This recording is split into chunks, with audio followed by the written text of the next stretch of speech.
S, தூதுவளை. தூதுவளை கொடி. கொரோனா ஃபஸ்ட்டு வேவ் முடிஞ்சு எல்லாருமே தெருவில் வந்து துளசி செடி, வெற்றிலை கொடி அப்படிலாம் தொட்டியில் வச்சு வளர்க்க ஆரம்பித்தாங்க. எல்லாமே மோஸ்ட்டு நிறைய வீடுகளில் நம்ம ஏரியாவில் வளர்க்க ஆரம்பித்தாங்க. ஸோ எனக்கு ஒரு ஆசை, தூதுவளையே வைக்கக்கூடாது அப்படின்னு. அதுவுமே நல்லா சளி இருமலுக்கு நம்ம தெரியும், தூதுவளையோட மருத்துவ குணங்கள் எல்லாருக்குமே நமக்கு தெரியும். ஸோ ஏன் வளர்க்கக்கூடாது அப்படின்ட்டா, நர்சரியில் போய் ஒரு சின்ன செடி வாங்கிட்டு வந்து ரோட் சைடில் நட்டு வச்சேன். நல்லாவே வளர்ந்து வந்தது, நல்லா தழுத்து வந்தது. இலைகள்லாம் கட் பண்ணி பக்கத்து வீட்டுக்காரங்க எல்லாருமே யூஸ் பண்ணோம். பட் இந்த சம்மரை ஒட்டி செடியில் பூரா மாவு பூச்சி, வெட்டுக்கிழி அப்படின்னு செடி ரொம்பவே கொஞ்சம் வதங்க ஆரம்பிச்சிருச்சு.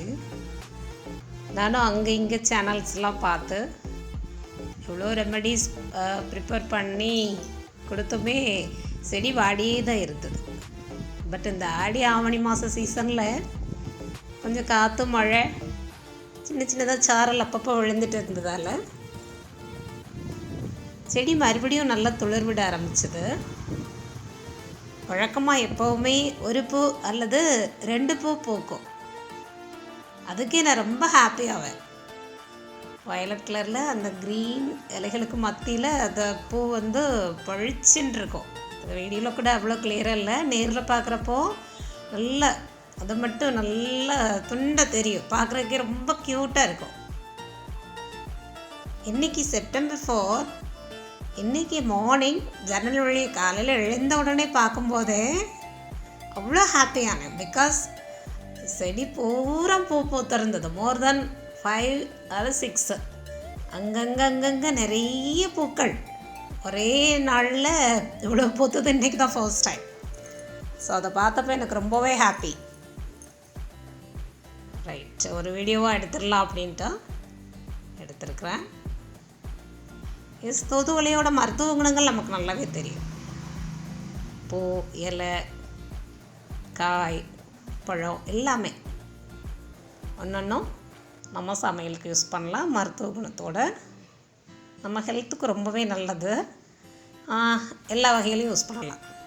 ரசமாக வைக்கலாம், துவையெல்லாம் வைக்கலாம், அரைச்சி போட்டு தோசை ஊற்றலாம், க்ரீன் தோசை.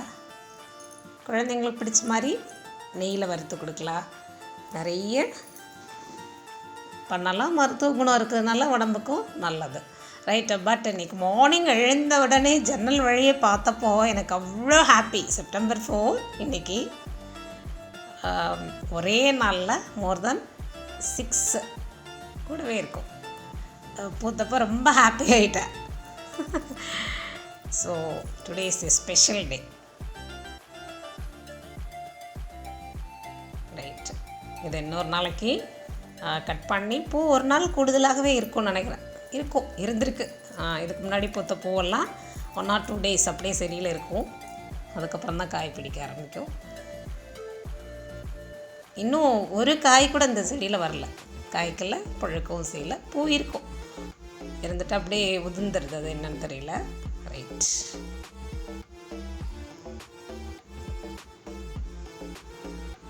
நெட்டு ஜன்னலில் நெட் போட்டிருக்கிறோம். அதையும் தாண்டி ரூமில் காலையில் கண் விழிச்சோடனே அதை பார்த்தோன்னே எனக்கு அவ்வளோ ஒரு ஹாப்பி. ஜன்னலுக்கு அடுத்து கம்பியை ஒட்டியே இருக்கிறதுனால வீட்டுக்குள்ளே இருந்தே பார்க்குற மாதிரி இருக்கும். சரி, ரொம்ப க்யூட்டாக. So today is the special day to me. Thank God. மற்றும் ஒரு காணொலியில் சந்திப்போம். நன்றி.